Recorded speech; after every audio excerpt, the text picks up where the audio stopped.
Hello and welcome to a Gooners podcast. It is 2:17 a.m. here in Denver. Mike and I are at the airport waiting to jump on a flight to LA to get there nice and early for all the festivities tomorrow.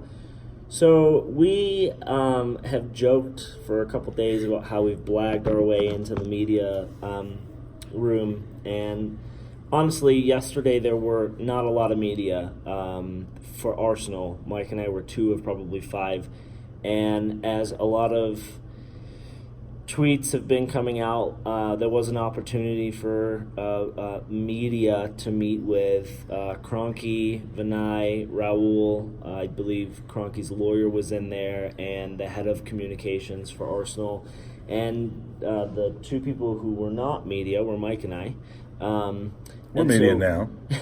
So we were given the opportunity to sit in this meeting. It was not a group of fans, as has been suggested. No. It was not a the two fans hand-picked anything. The two fans in there were Mike and myself. Now, the meeting was to discuss the letter that was written by the various parties to the Kroenke family. We care to you. This was their response, or at least it was an idea or a brainstorm around how they would respond. We will release a long series of tweets with actual quotes from Josh. We will discuss here briefly kind of our thoughts on the meeting. But I stress what Mike says. This was not a conversation of a group of fans getting together with Josh. It was literally media and Mike and I, who at the time, we got media credential and we were going in to interview players, and we did that. But we did it from the perspective of the Gooners podcast. We were given these media being fans of the club.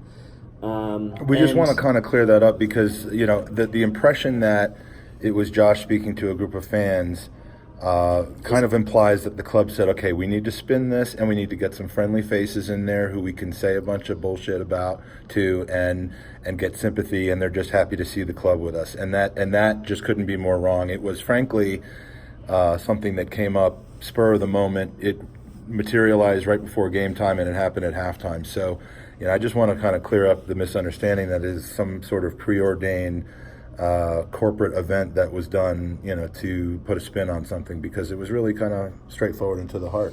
Yeah, I think they were planning on doing it about 5 minutes before the match kicked off, and then if I remember hearing correctly, Josh had told communications, let's wait till halftime. It gives us more time. Now, we obviously entered a small room, which was a little bit awkward. We did introductions. Everyone was very cordial.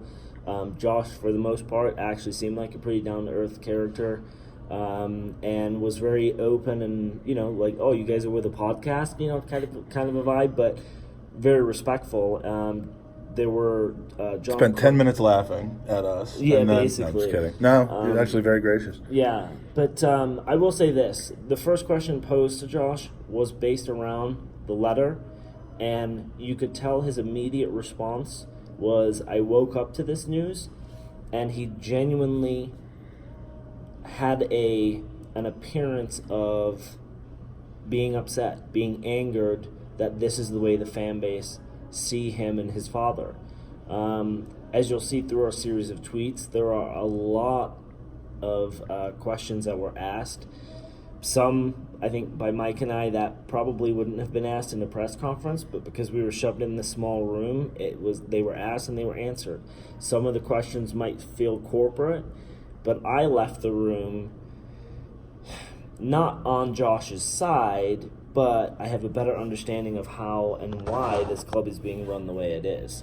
And I think the biggest takeaway for me, Mike, was he said, outside of us signing players, they're trying to transform the club with Arsenal's exit. And in the last 18 months with the Edu hire, the Freddie promotion, Vinay and Raul taking more responsibility or full responsibility, and him taking more ownership of the club over Stan, who he openly admitted had his sights on LA and the Rams, that was the direction the club wanted to go in. Another big takeaway for me was the fact that he said, we are paying Champions League salary on Europa League dollar, and that they internally Champions League wage bill on a Europa League budget. Yeah, and that they were internally looking how to fix and figure out. So it's not like he doesn't know, but I think the one thing I'm upset about was that instead of just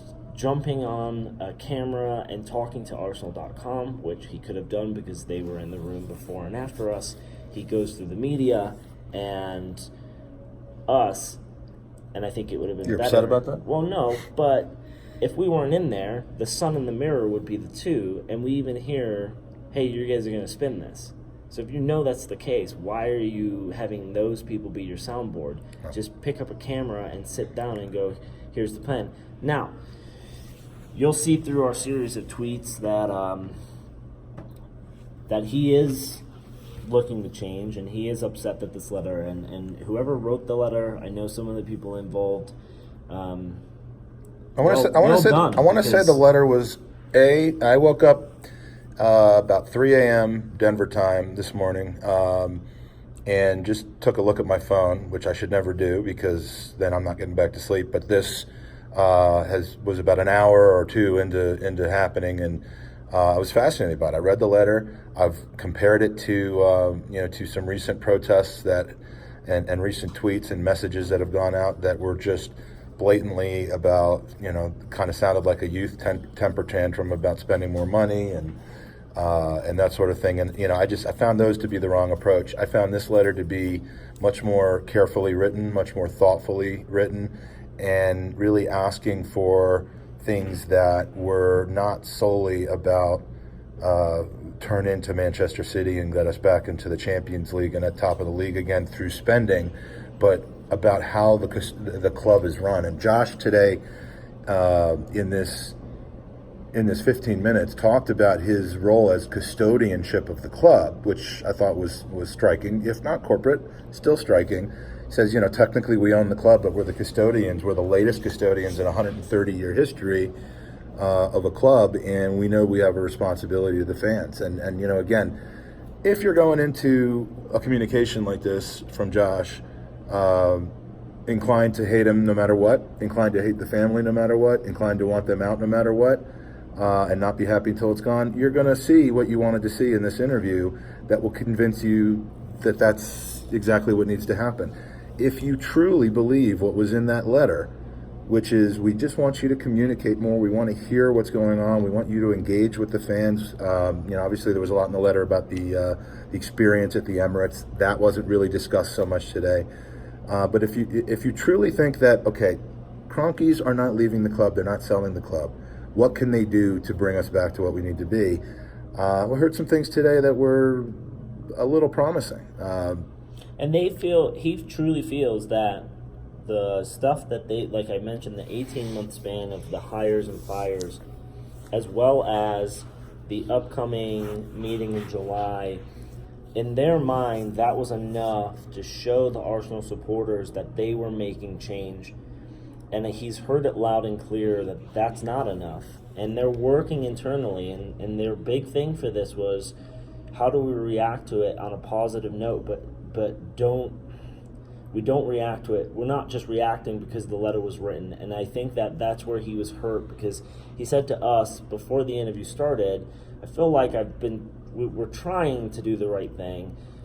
And as Mike kind of alluded to before, you're not going to please every person. And he even said that. And so I think that, one of his big takeaways was, I am going to be spending more time in London, but Arsenal's not his only bread and butter, and he understands that, and frankly, he's got a lot of irons in the fire when it comes to sports, and he's going to put his time into all of those. Well, and that was really one of the questions that was asked, not by us, but by one of the other journalists in the room, was, are you too overextended with your multiple clubs? And he said, that I can see how that would be looked at as being a negative, but I look at it as being a positive in the sense that, what we're doing with other KSE teams, and you can attest to that living in Denver You're seeing what's happening through, and it's a similar process where it's a very positive process. Yeah, I mean, we haven't quite seen it it's not as far along at Arsenal yet as it is at some of these other clubs, but getting youth in coaching, getting innovation in coaching, getting youth in players, making things available to them. I mean, what they have done with those other franchises, though none of them have won championships yet, they're not laughingstocks anymore. And to me, Josh is running this club. Any more breath wasted on slagging off Stan Kroenke at this point, who owns the team and holds the shares, it's just a waste at this point to be directing your ire at Stan Kroenke rather than say, there is a transition that's taken place. Josh runs this team now.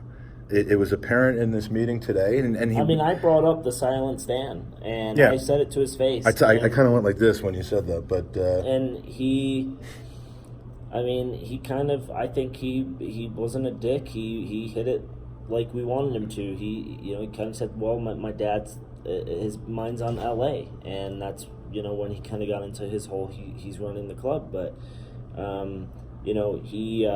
we brought up the quote that you're not buying a team to win trophies, and unfortunately, he got really kind of upset about that too. He's like, that quote was never said, and if it was taken completely out of context, which more than likely it was. And I've read it. I don't think it was poorly said. I don't believe it was made up. I don't believe it. I think it was part of a larger comment about how hard it is to win in the Premier League. But again, I'm not here to defend that comment and what Kroenke said when he made that comment. But it was an interesting reaction that Josh was basically saying, I know my father and I have absolutely nothing but wanting to be in this to win this, and so again, we have to look at Josh and say this is part of the transition. We've lost. I don't even remember his name anymore. The guy with the weird eyes from Dortmund, Sven. We've lost Sven, and that seemed kind of like a weird coming and going. But the rest of our team the management team is new, and the only way to turn fortunes from one month to the next is to spend hundreds of millions of pounds, and we all just know that that's not going to happen, especially with 3 years worth of Europa League money. He knows the situation we're in is not ideal. The situation we're in was caused by people screwing up and things not going our way. And I think, they're just not going to throw crazy money to fix it in one window. They're not going to do that because they feel that that's not sustainable. Now, we are going to release the full transcript. By the time you see this, we probably will have done that. Yeah, but Mike worked really hard on going back and listening. The questions and answers are word for word what was asked and what was said.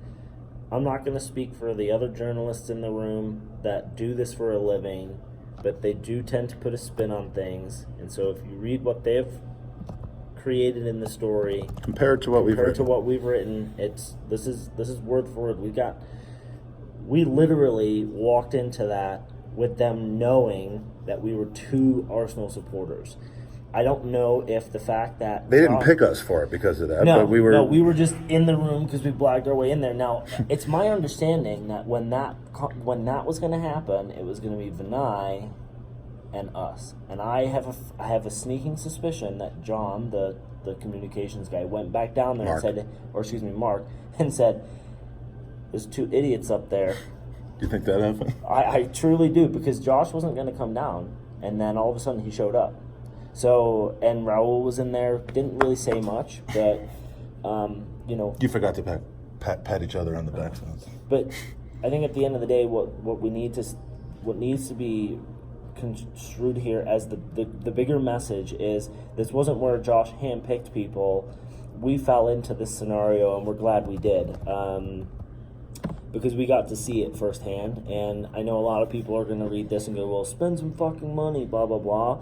I just want to say personally that the gentlemen and the women who sat down and wrote this letter, you have tugged at the correct strings with Josh, and I think that He is fully aware, and now it's how do we go to phase 2?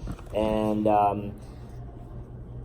I don't know how we're going to do that. I think July's a good stepping stone. Mike and I did get some communication that, hey, we could move forward with a maybe a proposed plan, or how do we get more interactive. So I don't know. We'll have to kind of see where it goes from here. Well, it'll be interesting to see how that July meeting goes. Yeah, but I will say they're open. I mean, it sounds like he is genuinely. He was upset. He was upset. Yeah, I mean, look, I've been an Arsenal supporter for 30 years. I'm not going anywhere anytime soon. I get that people are fed up. I'm not happy.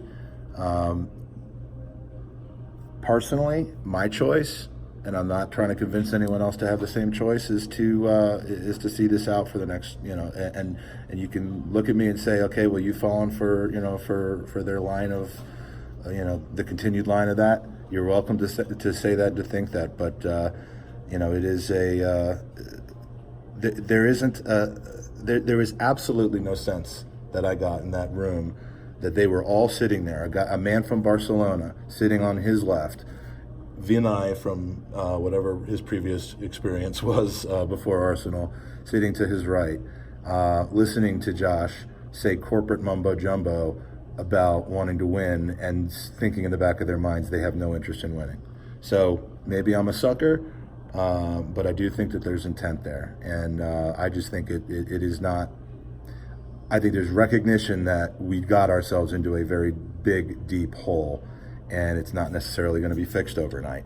And as mad as I am about the hole that we're in, to cry about it not being fixed in 3 months by spending a ton of money is going to be tough. Now, should we be improving in the positions that we are, and should we be not dithering in the transfer market as much?